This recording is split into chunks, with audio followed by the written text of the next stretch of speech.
Single dad took his drunk boss home. One morning question broke his wall's broken ring.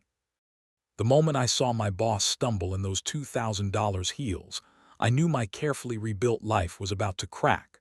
Victoria Hale, the CEO who never learned my daughter's name. The woman who fired a VP for being 6 minutes late. The legend who built Hale Industries from a dying regional plant into a national powerhouse. And right then, she was 3 cocktails past professional and 1 bad step away from disaster. I could feel the weight of the room shifting. The Meridian Hotel ballroom in downtown Chicago was built to impress. Crystal chandeliers hanging from the ceiling, white linens on every table, and a string quartet playing softly in the background. Yet despite all its grandeur, I found myself stuck in a sea of forced smiles, half-hearted conversations, and endless glasses of champagne I had no intention of drinking. I wasn't here for the party, I was here for the job. I glanced down at my watch. 9:47 p.m. 13 more minutes and I could slip out, catch the train, and maybe still make it back to Emma before she rolled over in her sleep. Emma, the 6-year-old who was my reason for breathing, my reason for everything. Brooks, right? I heard a voice interrupt my thoughts. I turned and saw Marcus Chen from finance, a glass of champagne in hand, his tie already loosened. He handed me a glass. "Yeah, that's me," I replied, forcing a smile. I wasn't here to make friends. Hell of a party, better than last year. They ran out of the good stuff by 8:30. "I wouldn't know," I said. "I didn't come last year." "Smart man, these things are usually." Marcus paused mid-sentence. His eyes were glued to something across the room and his expression changed instantly. I could tell he had found something, or rather someone. "Oh, wow," he whispered. "Is she actually?" I followed his gaze, my stomach already sinking. Victoria Hale. There she was, standing at the bar, one hand holding a martini glass, the other resting on the marble counter. She looked off. Not the sharp, calculated CEO I'd come to know. The one who controlled every room, every conversation, and every number. This version of her wasn't a legend. She was just a woman, 3 cocktails in, leaning a little too much on the bar like it was the only thing holding her up. "How much has she had?" Marcus asked, his voice barely a whisper, his eyes wide with excitement. "I have no idea," I muttered, already feeling a wave of unease creeping over me. My stomach tightened and I suddenly felt trapped. Everyone else around us seemed to be watching her too, pretending not to look but failing miserably. I could already hear the rumors starting. "I think someone should help her," Marcus added, glancing at me. His tone made it clear that someone wasn't going to be him. "Yeah," I said, my voice low. "Someone should." Before I could talk myself out of it, I found myself walking across the room, aware of every pair of eyes that tracked my movement. The ballroom seemed to grow quieter with every step I took toward Victoria. I knew the gossip was already starting. It wasn't just a party anymore, it was a spectacle. "Miss Hale," I said softly when I finally reached her, "do you need any assistance?" Her eyes flickered, not quite focusing at first, and then suddenly sharpened like a camera lens coming into focus. "Mr. Brooks," she said, a slight slur in her voice, but there was something oddly direct about the way she said my name. "This is a surprise." In the 3 years I'd been at Hale Industries, we'd spoken maybe a dozen times, always in meetings, always about numbers and timelines, never about anything personal. I shifted uncomfortably. "Yes, ma'am," I replied, trying to sound calm. "You work in operations, right?" She continued. "You reorganized the quality control workflow last quarter, reduced defects by 18%. 17.3%, I corrected before I could stop myself. She stared at me for a moment, then smiled. Not the cold, calculated CEO smile, but an actual smile like I just told her a joke she didn't expect. 17.3%, she repeated. "Of course, you know the exact number. Everyone else rounds up to look better on reports." I didn't know what to say to that. We'd always kept things professional, always, but tonight something felt different. She wasn't the same woman who had ruled the boardroom. Tonight she was human. "What do you hate about these parties, Mr. Brooks?" she asked, cutting me off. I blinked, caught off guard by her sudden shift in tone. Everyone pretending, she continued. They pretend they enjoy small talk, pretend they like each other, pretend this isn't just a giant performance. I took a step back. At least you're honest, she added, taking another sip of her drink. You stand in corners and count minutes until you can escape. I chuckled under my breath. I suppose I do. Jennifer, her assistant, appeared at her elbow looking frazzled and nervous. Miss Hale, maybe we should get you some water, she suggested. I don't want water. Victoria snapped, her voice louder than it needed to be. I want everyone to stop staring at me like I'm about to explode. The moment she said it, I knew something had shifted. The eyes in the room weren't just curious anymore. They were concerned, judgmental. Victoria Hale, the untouchable CEO, was unraveling in front of all of us. I turned to Jennifer. Do you have her coat? I asked, trying to take control of the situation. Yes, at coat check, Jennifer replied, but she was looking at me like I was crazy. Please go get it and call for her car, I said, turning back to Victoria, who was still leaning heavily on the bar. I can drive you home, Miss Hale. No, she said, straightening up with surprising force. I can drive myself, I'm perfectly fine. Respectfully, ma'am, I said, feeling a surge of determination. I don't think that's a good idea. For a moment I thought she might fire me right then and there, but instead she laughed. It was too loud, but there was something vulnerable in it. Real. At least you're direct, she said. Everyone else looks at me like I'm wounded prey. I couldn't help myself. You're not prey, but you are a little drunk, I said, surprising myself with my honesty. Her lips twisted into a half-smile. Maybe, but I don't know who I am when I'm not in control. Victoria didn't say anything as I helped her into her coat.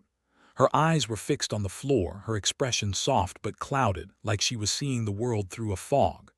When Jennifer returned with her coat, I didn't hesitate.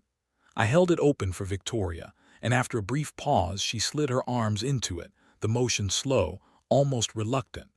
We walked through the hotel lobby together, the sound of our shoes echoing in the otherwise quiet space. The ballroom's noise felt miles away now, and all I could think about was getting her to her car, making sure she was safe, and getting back to Emma.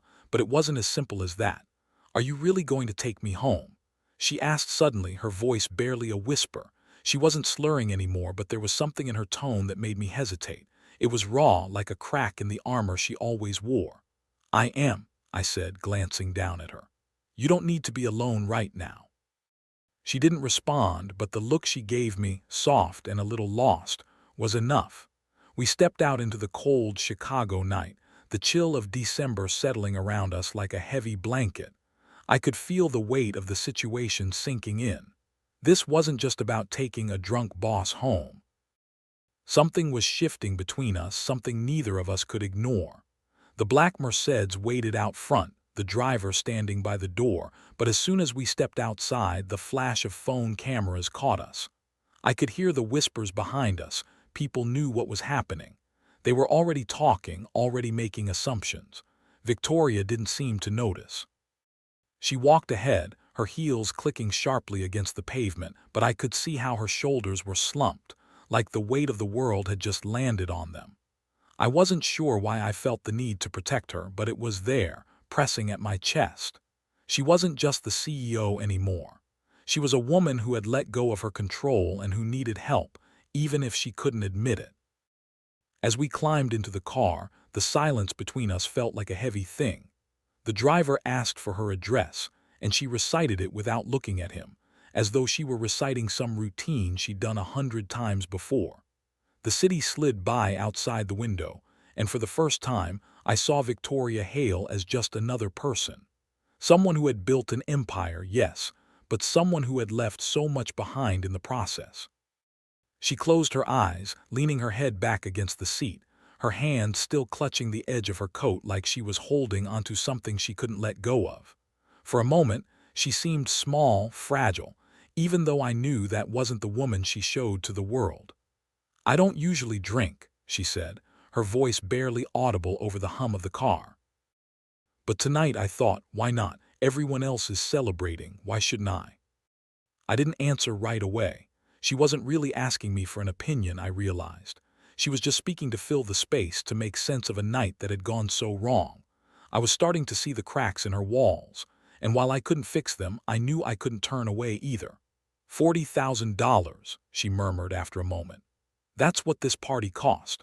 14 years of my life building this company, and I can't remember the last time I enjoyed one of these events. I glanced at her, seeing the frustration in her eyes. Then why throw it? I asked before I could stop myself. Because that's what CEOs do, she said, her tone cold but tired. We maintain culture. We show appreciation. We play our part. There it was, the mask again. She was still the CEO, still playing the role that everyone expected her to play. But in that moment I could see the exhaustion, the loneliness beneath all the success. She wasn't just a businesswoman, she was a woman who had forgotten how to live. Is that all it is? I asked quietly. Just a role to play. Her eyes flickered toward me, and for a second I thought she might lash out. But she didn't. Instead, she sighed, and the weight of everything seemed to settle around her again. It's all I know, she said softly. It's what I've built my life on. I didn't know what to say to that. My own life had been built on something else, on survival, on making sure Emma had everything she needed. But it was a fragile thing, too. I wasn't as strong as I pretended to be. I wasn't as tough as I'd like to think. We drove in silence after that, the city lights reflecting off the glass, the world outside moving faster than I could catch up with. Victoria leaned against the seat, her eyes closed, but I could tell she wasn't asleep. She was just somewhere else. The car finally pulled up in front of her high-rise building, and I was surprised by how empty it felt. The building was beautiful, of course, glass and steel, a shining symbol of everything she had accomplished. But standing there in the shadow of it, I realized that none of it really mattered to her. Not tonight. Victoria got out of the car first, her heels clicking again, sharp and decisive. But when I followed her inside, I couldn't help but notice how the lobby smelled, sterile, perfect, but utterly empty. There were no family photos on the walls, no personal touches, just immaculate space, like a showroom. She led me to a guest room down the hall, and when I stepped inside, I was struck by how much it looked like her life. Clean, cold, and uninhabited, no warmth, no soul. She turned to me, her face drawn. "You don't have to stay," she said, her voice shaky. "I'll be fine, I just don't want to be alone." I didn't know what to say to that, so I didn't say anything. I simply nodded. There was nothing else I could do. The night passed quietly, but it wasn't peaceful. I lay awake in the guest room, staring at the ceiling, unable to shake the feeling that something had shifted. Victoria, the untouchable CEO, had allowed me into her world, even if it was just for a night. She had trusted me in a way that didn't make sense for someone in her position. And for the first time, I wasn't just thinking about work. I wasn't just worried about my job or my daughter. I was thinking about her, about what had led her to this point. I set my alarm for 6:00 a.m., but when it rang, I was already awake, staring at the dark ceiling. I couldn't quite figure out what was happening inside me. I had done the right thing, hadn't I? I had helped her. But I couldn't stop thinking about the way she had looked at me when I left, like she was already alone again, already back in that perfect, empty world she had built around herself. I slipped out of bed quietly, trying not to disturb her, and walked into the living room. The place was exactly as I remembered, sterile, empty. No sign of life, no hint that someone actually lived here.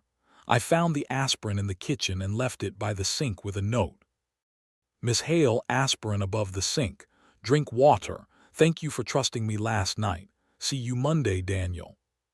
It felt strange, leaving a note for my boss, but it felt stranger still, knowing she had trusted me when she didn't trust anyone else.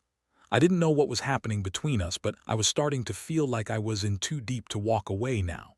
I grabbed a quick ride back across the city, arriving at my apartment by 7:15. Mrs. Chen opened the door in her robe, a kind smile on her face. "She's fine," she said. "Fell asleep asking when you'd be home." "Thank you," I said, my voice stiff. "I'm sorry it was so late." Emma appeared behind her, her hair sticking up in all directions. She ran straight into my arms, holding on tight. "Daddy," she said, her small voice muffled in my chest. I hugged her back, breathing in the warm scent of her shampoo and the faint smell of chocolate from the pancakes we'd made yesterday. "I'm sorry I was gone so long," I said, holding her close. "Work emergency. Did you fix it?" I smiled, brushing her messy hair out of her face. "I tried. I got it sorted out." I tried to focus on her, on the small details of her life: school, friends, the latest book she was reading. She talked nonstop about Mars, about the upcoming science fair, about how she was sure Mars would be terraformed by the time she grew up. Her words filled the space, and for a few hours the weekend felt like a strange dream, almost too good to be true. But it was.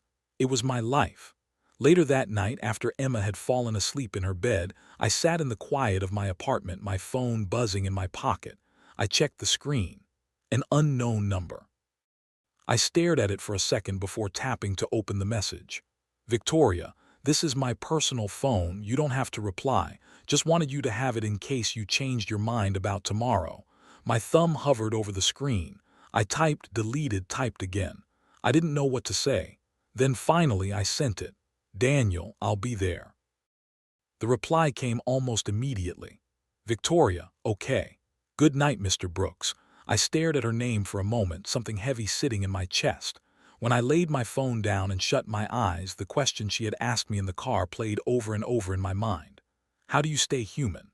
The next morning I woke early, my thoughts still tangled. When I walked into the coffee shop at 7:30 a.m., the air was warm, filled with the smells of espresso and burnt sugar.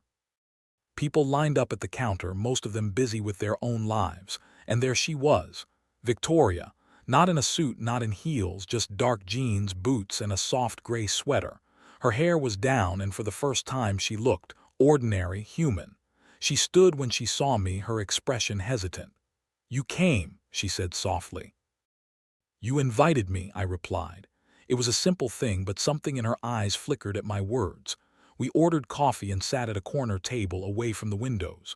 For a moment we said nothing. The noise of the cafe, the clinking of cups, the soft hum of conversations around us faded into the background. It was just the two of us. Finally, Victoria broke the silence. "How do you manage it?" she asked, her eyes on me, searching. "Manage what?" I asked, my voice barely a whisper. I wasn't sure what she was asking, but I had a feeling this conversation was about to get real. "Everything," she said, her hands wrapped tightly around her cup. "Work, parenting, grief, and you still somehow show up kind." I swallowed, feeling a weight settle in my chest. I didn't know how to explain it.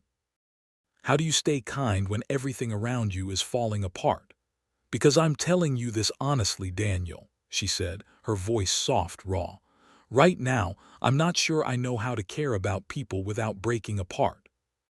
I leaned back in my chair, unsure of how to respond. But then I realized something. Maybe that was what we both needed, someone who would stay, someone who wouldn't just walk away when it got hard. "And I'm terrified that if I start, I won't be able to stop," she added, her voice barely a whisper. Her gaze never wavered, but I saw the vulnerability in her eyes, the same vulnerability I had seen in myself after Sarah died. "Maybe you should stop pretending," I said quietly. "Maybe you should start with one person." She looked at me, her face softening slightly. "One person," she repeated, like she was tasting the idea for the first time. "Not 600, I said. "Just one. One person who can see you, the real you, without any masks, without any walls." She was quiet for a moment, thinking, processing. "I'm not sure I know how to do that," she said softly. "Not as a boss, not as a woman." "You'll learn," I said, "both of us." We sat there for a while, the quiet of the coffee shop wrapping around us like a blanket, the world outside moving too fast for either of us to keep up with. Victoria looked at me, her eyes searching, like she was looking for something, maybe answers, maybe just a way to breathe. I was starting to realize that I wasn't the only one who had been carrying something heavy for too long. "I don't know how to let people in," she said finally, her voice almost a whisper. "I've spent so long building this company, keeping everything in order, that I forgot how to just be a person." "You've been a person all along," I said quietly. "You just got lost in the role." Her eyes met mine, and for a second I saw it. The woman who had been hiding behind all the power, all the success. She wasn't just the CEO of Hale Industries. She was a woman who had spent years trying to maintain control, trying to live up to expectations that weren't hers to begin with. "I don't want to be alone anymore, Daniel," she said, her voice cracking slightly. I reached across the table, my hand hovering for a moment before I placed it gently over hers. She didn't pull away. Instead, she squeezed my hand just for a second, like she was holding on to something that mattered. "You're not alone," I said. "Not anymore." She nodded, a soft, sad smile playing on her lips. "I don't know if I can be the woman you need me to be. I've made too many mistakes, too many walls." "Who says I need you to be anything?" I replied. "I don't need perfection, I just need you. You don't have to be the CEO. You don't have to be anything but yourself."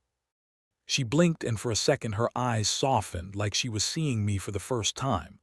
"I don't even know what that means anymore," she said, almost to herself. "You'll figure it out," I said, my voice firm but gentle.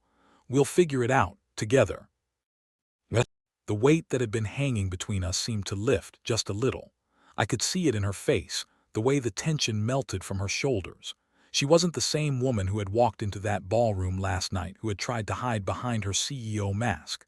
Now she was just Victoria, a woman who had lost her way but who was starting to find it again.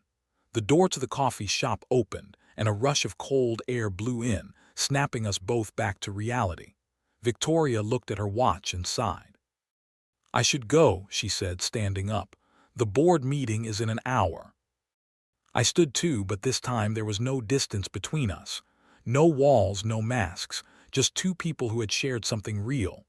"I'll walk you out," I said, following her to the door. Outside, the morning light was starting to break through the gray clouds, casting a soft glow over the city. The streets were still wet from the rain, and the air had that sharp, fresh feeling you only get in the early hours. It was a new day, and for the first time in a long while I felt like I was stepping into it with someone by my side. "I meant what I said," she said, turning to me as we stood by the door. "I don't know how to do this, how to be human, but I want to try. I want to try with you." I smiled, a real, unguarded smile. "We'll figure it out," I said again, and for the first time I truly believed it. She hesitated for a moment before taking a deep breath. "Thank you, Daniel," she said, her voice soft but sincere. "Thank you for not giving up on me." I nodded, my chest tight with something I couldn't quite name. "You don't have to thank me," I said. "You don't have to be anything but who you are." She smiled, a genuine smile this time, and for the first time I saw her. Not as a CEO, not as a boss, but as someone who had been holding on to her own hurt for far too long. And maybe, just maybe, I had helped her let it go. As we parted ways, I watched her walk down the street, her steps more sure now, her back straighter, like she was finally shedding the weight of everything she had been carrying. She wasn't just Victoria Hale anymore. She was someone else. Someone who was learning to live again. I turned and walked back toward my car, feeling the weight of the day lifting from my shoulders. Emma would be waiting for me just like she always did, and I would be there for her like I promised. But something had shifted inside me too. Maybe this was the first step toward something more, toward a life that wasn't just about surviving but about living. Together.